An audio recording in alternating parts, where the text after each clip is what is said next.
Hey everybody, welcome back to George Does Stuff. I'm George. I do stuff, mostly knife reviews, and I get the knife in the screen. That's all right. It's all right. You didn't see nothing.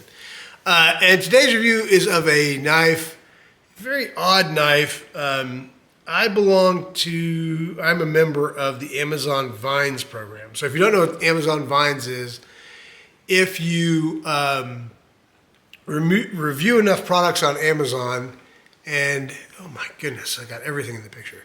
If you review enough knives on Amazon and your reviews get enough likes, then Amazon will actually invite you to join the Vine program. So what that does is they actually will give you products to review, and then your obligation is to review those items. I don't know if I said items or knives, but anyway, it's to review items that you get on Vines for free, and that's kind of your payment. Now, at the end of the year, they tabulate how much money the value of all the things you got for free are, and then you have to pay taxes on that. So it's not absolutely free, but it's a ton cheaper than it would be if you actually went out and bought the products with your own money. So the whole reason why I joined the Vines program, if you forgive my long-winded intro there, is that I wanted to, for this knife channel, I wanted to be able to find a way to get knives for free-ish so I could, have stuff for the channel.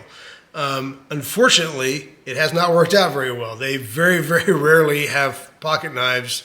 The couple of pocket knives they've had on there have been so bad that I didn't even want them.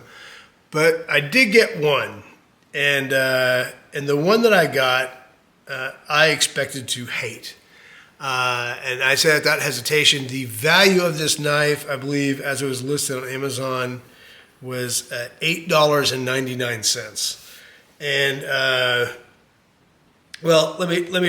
I'll try to put the picture of the knife or the Amazon, picture of the item with the price up on the screen somewhere so you guys can see what it is. But I really, really had zero expectations for this knife, and I thought I was going to absolutely hate it. And there are lots of reasons why. So here it is. I have no idea what metal this is made out of, none whatsoever. It is all chrome. It is very, very shiny. It has a little kind of carabiner-esque type little attachment there for your belt loop or your keychain or whatever you want to hook that onto. It has no locking mechanism. I assume you call this a slip joint. I mean, I guess in my opinion, everything that doesn't lock, it's a slip joint. It has terrible action. It is just a ragged piece of crap to get open. Again, there's no locking mechanism whatsoever, but they did hollow out this one side, so it's extremely easy to get in there to get to the knife. It does have fake jimping. These are literally, if I can capture that on there, these aren't even speed bumps. I mean, these are just pleasure bumps or something. I'm not exactly sure what those are for, but they definitely do not help you hold on to this knife at all. And again, I don't know what kind of steel this is made out of. I would hope it was at least 440C, but I have no clue whatsoever. And I'm sitting here. I mean, this is a $200+ knife. Let's see. This is a $200+ knife. What else I got here? This is a $200+ knife. I mean, I have some knives that aren't particularly cheap. It's not these aren't Rocksteads or anything, but they're not cheap. So I mean, like, what is there to like about this knife? Well, I'll tell you what there is to like about this knife. It's sharp as hell.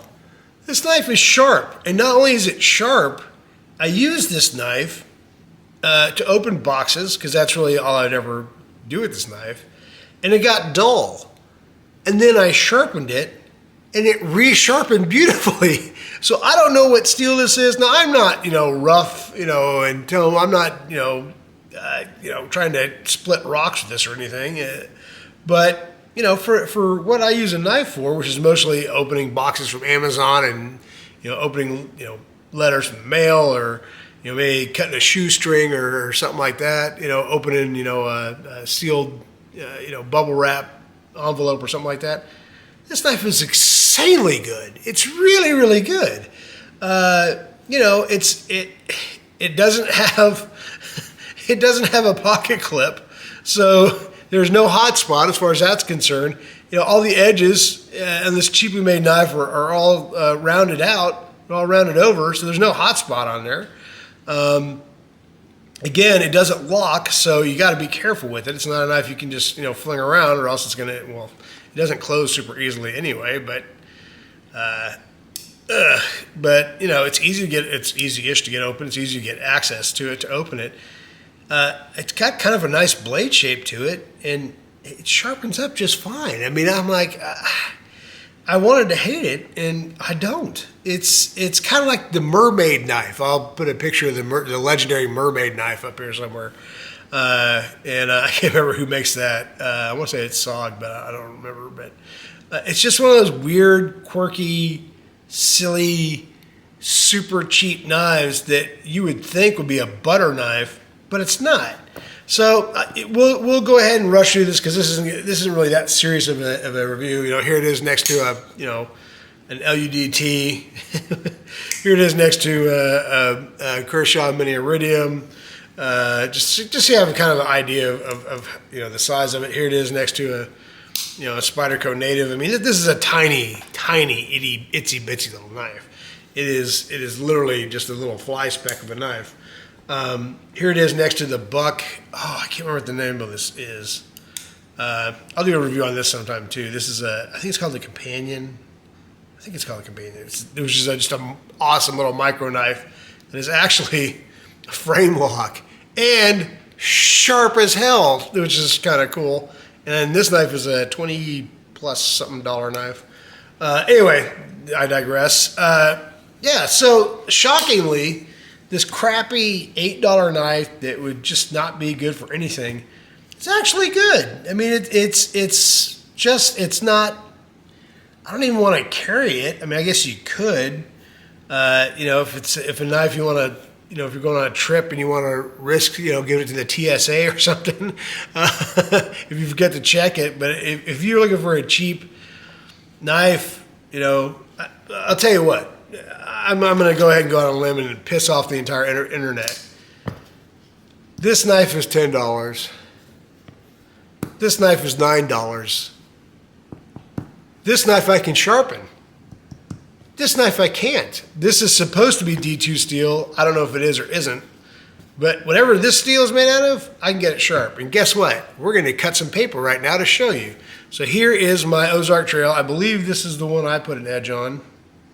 Yep, I believe so. So let's see how this does. I want you to do great. Not too bad. It's not terrible. No, actually, that's pretty good. That's not bad at all. For $10, again, not bad. And I do love the action and the feel of these knives. For $10, they are very well built, which I think does not feel like a $10 knife. This is an $8 knife. Feels like a piece of crap.